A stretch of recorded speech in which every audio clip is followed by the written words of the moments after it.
GM dosa बनाने के लिए 1 कप डोसा मिक्स लें।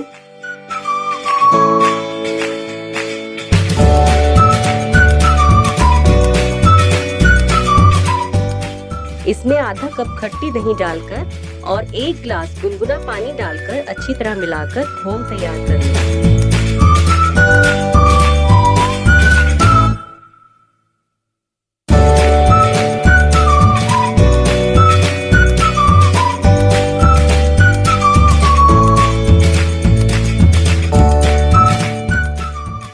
10 मिनट तक अलग रख दें।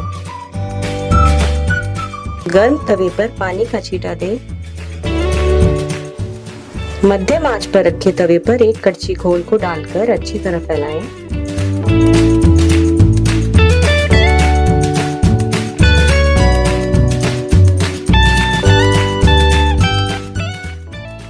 एक चम्मच तेल डोसे के चारों तरफ डालें और गोल्डन होने तक पकाएं।